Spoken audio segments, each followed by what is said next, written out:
first of all, we need to go to Google. So get yourself to Google. I'm going to use Chrome and get myself to Google.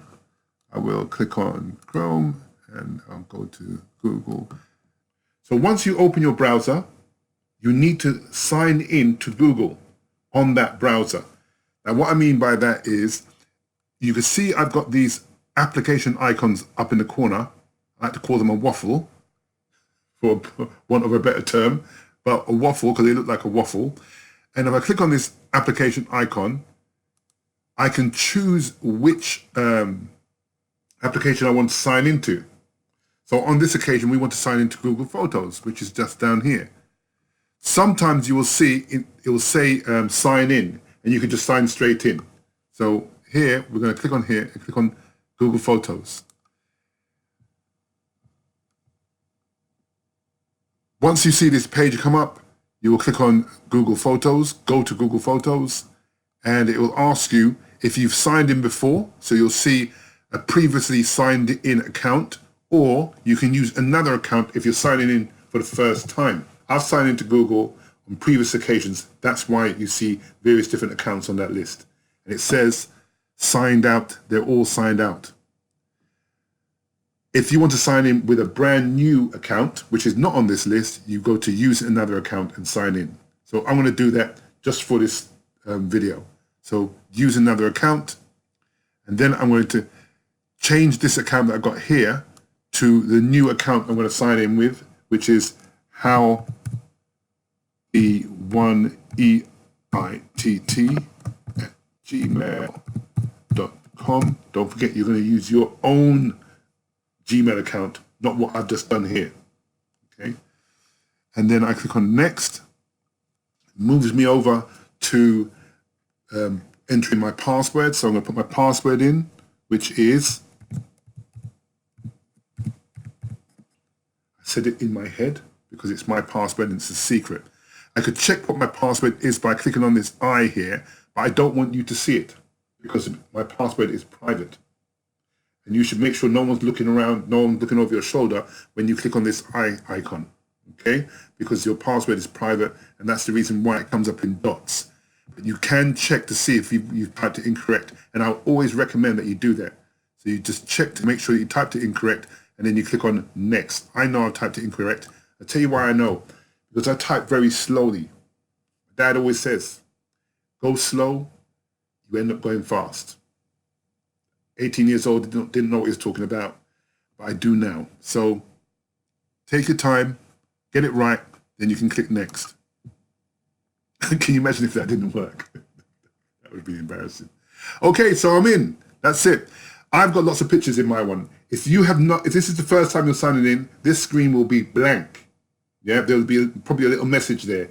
So I've got lots of pictures of flowers and plants, because I like flowers and plants. But when you start building up more pictures and you start uploading more, this screen will get filled up, okay? It will get populated with your pictures. What I always say to people, to save it looking confusing and getting flustered, what I always do when I come into this screen is I go immediately to albums on the left-hand panel here. See where it says albums?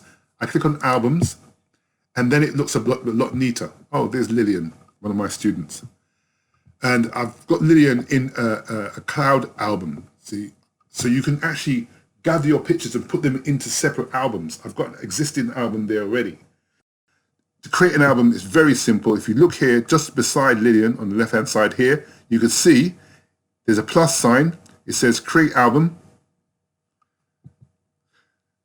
It's so self-explanatory, but I'm going to say it anyway. You click on the plus, and it says create an album. It says, what do you want to call the album? And we're going to call it About Me Post. There you go. Now it says the album's empty.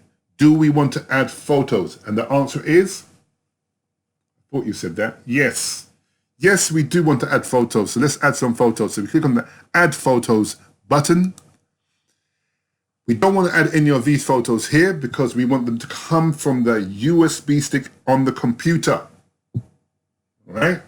So it says up on the top right-hand side here, it says select from computer. So So that's what we want to click on next. So we click on select from computer, and then we'll get our mini file explorer come up.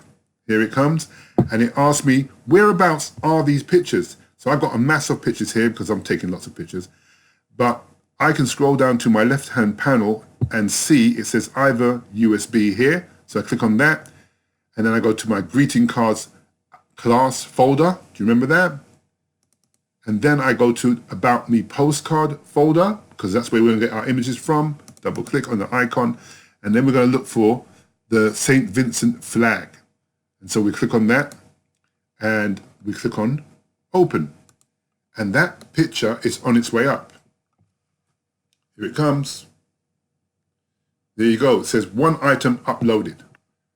There it is. Okay. We can continue adding more pictures to this album if we want, or we can just end it here. I want you to continue. I want you to practice. I want you to upload the pictures that you already have in your folder structure. If you have some, if you haven't, then put some in there. If you have already, I want you to take those pictures and upload them into an album in Google Photos. That is your mission if you choose to accept it.